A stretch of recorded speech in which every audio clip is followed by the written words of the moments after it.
God is dead. ये एक बात कही गई थी एक जर्मन फिलोसोफिस्ट के द्वारा जिसका नाम था फ्राइड्रिच नीत्शे।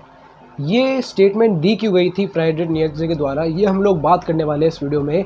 लेकिन मेन चीज़ के बारे में जो कि आज हम लोग बात करने वाले हैं वो है उबरमेंश, जो कि एक फ़िलॉसफ़ी इस फिलोसोफर ने हमको दी थी।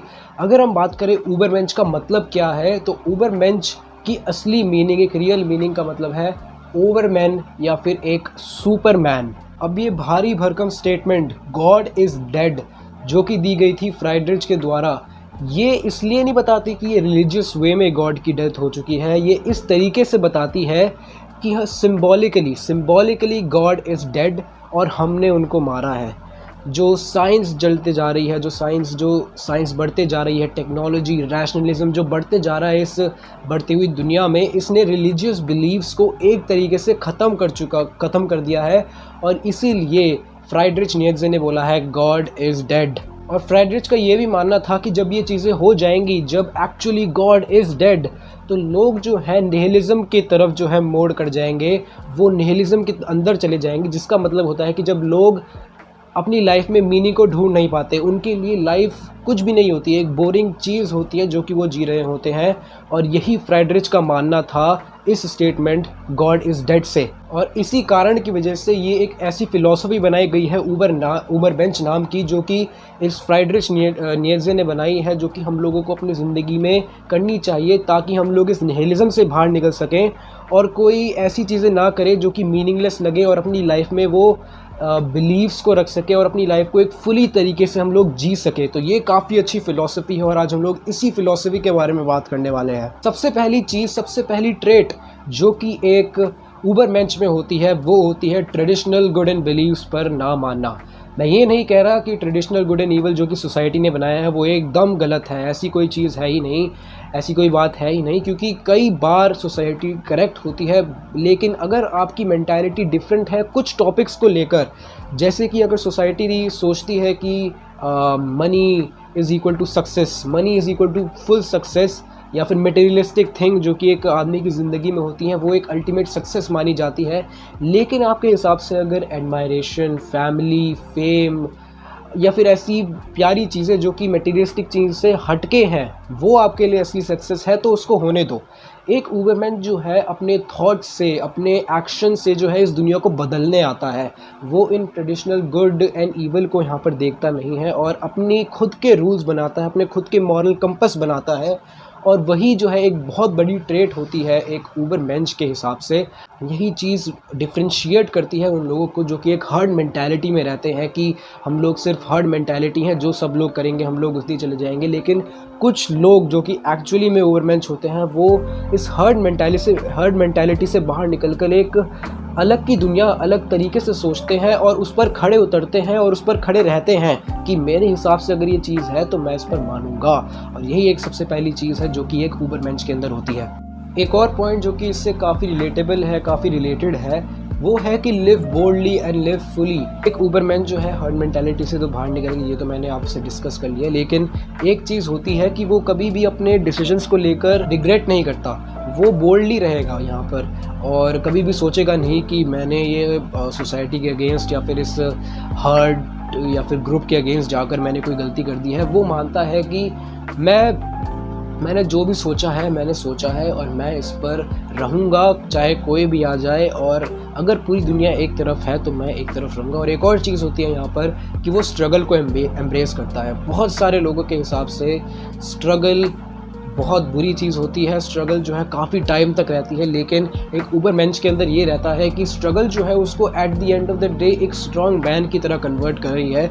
जितना ज़्यादा स्ट्रगल होगा वो उतना ज़्यादा सीखता जाएगा और आगे जाकर कोई भी ऐसी प्रॉब्लम आई, कोई भी ऐसी सिचुएशन आई बुरी कि वो फिर से उस चीज़ में पड़ चुका है, तो वो यहाँ से एस्केप करने की जो है स्ट्रेंथ रखता है यहाँ पर। तो इसीलिए एक उबरमेंश स्ट्रगल को भी एम्ब्रेस करता है अपनी लाइफ में। एमोर फाती का मतलब है लव ऑफ फेट, जो कि एक स्टोइक फिलॉसफी भी है। स्टोइसिज्म में भी इसको बहुत ज़्यादा माना जाता है। इसका मतलब होता है लव ऑफ फेट, यानी कि जो बुरी चीज़ें आपके साथ हुई हैं, बुरी से बुरी चीज़ें आपकी ज़िंदगी में हुई हैं, उसके ऊपर आपको रोना नहीं चाहिए। ये नहीं सोचना चाहिए कि ये मेरे साथ ही क्यों हुआ, कोई और नहीं मिला, या फिर मैं इस इससे कैसे बाहर निकलूँगा।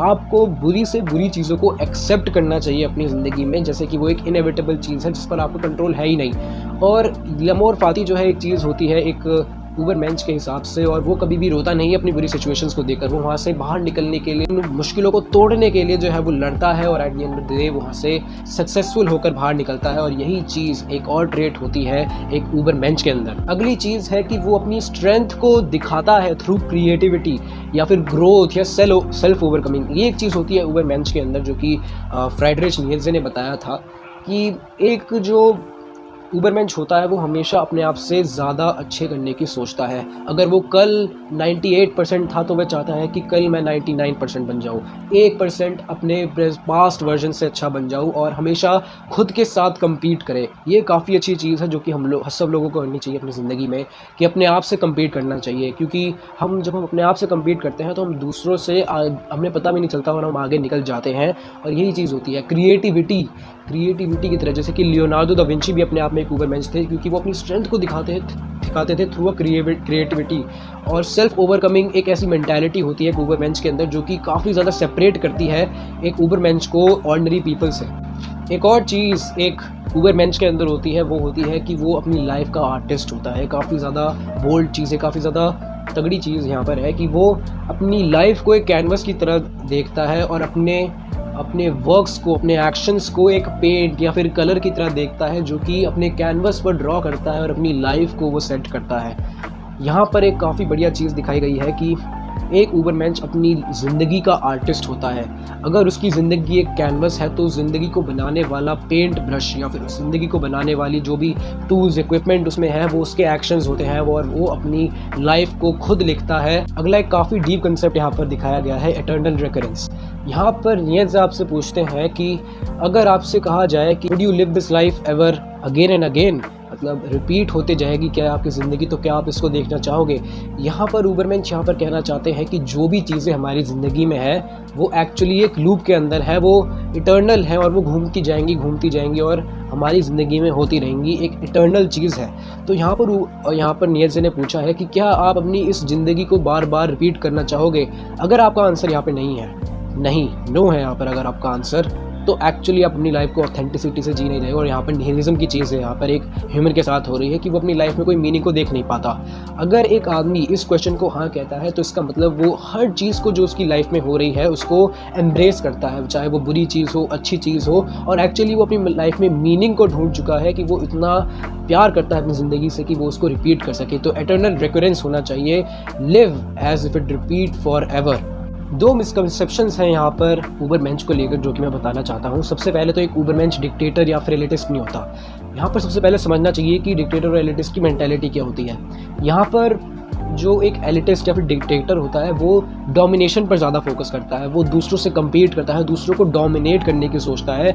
लेकिन यहाँ पर ऊबरमेंश की मेंटालिटी से ये कभी भी मैच नहीं कर सकता, क्योंकि एक ऊबरमेंश जो है सेल्फ ओवरकमिंग पर, सेल्फ बेटरमेंट के लिए सोचता है, अपने आप को और अच्छा बनाने के लिए सोचता है, जो कि एक डिक्टेटर से या फिर एलिटिस्ट से या फिर जो भी ऐसी हाई पावर वाले लोग हैं, नार्सिसिस्टिक भी कह सकते हैं हम लोग, इनसे डिफरेंट हो जाती है। और ये एक मिसकंसेप्शन है जो कि लोग सोचते हैं कि यहाँ पर देख सकते हैं।